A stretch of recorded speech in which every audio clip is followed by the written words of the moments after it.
सड़कों पर खामनेई के वफादार और बागी हुए लोगों के बीच तनाव अपने चरम पर है।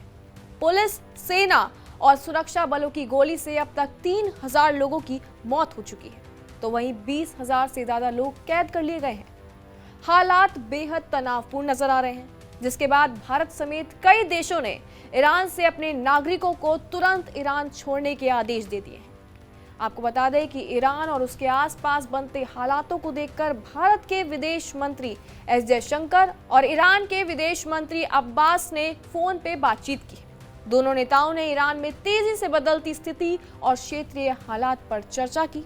इसके बाद भारत सरकार ने ईरान में रह रहे भारतीयों को देश छोड़ने का आदेश दिया।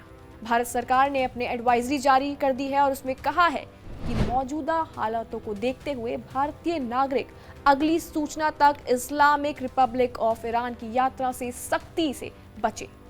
इससे पहले 5 जनवरी को भी भारत सरकार ने अपने नागरिकों को ईरान की गैर जरूरी यात्रा से बचने की सलाह दी थी।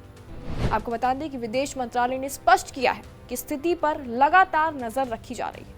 भारतीय दूतावास ने सभी भारतीय विद्यार्थियों, तीर्थयात्रियों, व्यापारियों, पर्यटकों को उपलब्ध साधनों से ईरान से बाहर निकलने को कहा है।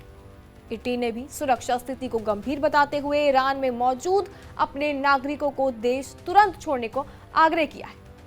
इसके बाद पोलैंड सरकार ने अपने नागरिकों से ईरान की यात्रा ना करने और अगर पहले से वहां हैं तो देश छोड़ने के सलाह दी है और उसका आदेश दिया है।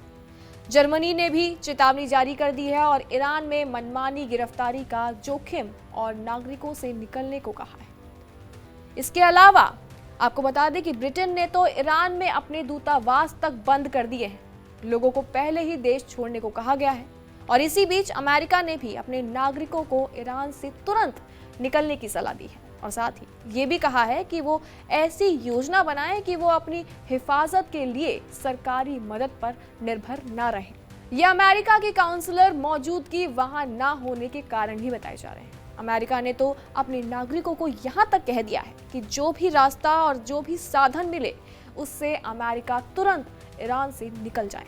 सुरक्षा अलर्ट में ये कहा गया है और ये बताया भी गया है कि कई एयरलाइंस ने ईरान आने जाने वाली उड़ानों को भी सीमित या फिर रद्द कर दिया है, जबकि कुछ ने 16 जनवरी तक अपनी सेवाएं निलंबित कर दी हैं।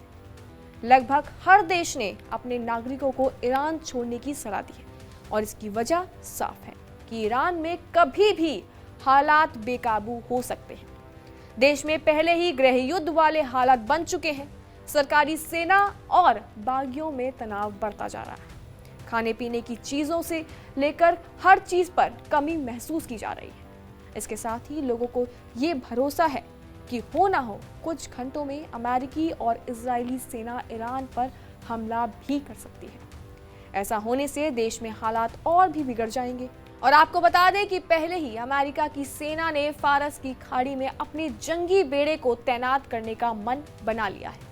अमेरिकी नौसेना का USS Abraham Lincoln carrier strike group के साथ साउथ चाइना सी से मिडिल ईस्ट की ओर रवाना हो गया है।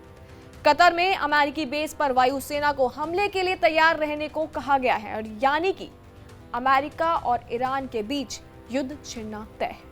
अमेरिका खामेनेई के खिलाफ इस बगावत को एक मौके की तरह देख रहे हैं और क्रांति को हवा देते हुए ईरान पर जोरदार हमले की योजना बना रहा है।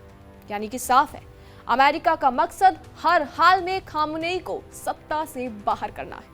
हालांकि क्या लगता है आपको इस पूरी रिपोर्ट के बारे में? कमेंट सेक्शन में अपनी राय जरूर दें और तमाम खबरों के लिए बने रहें जी न्यूज़ के साथ।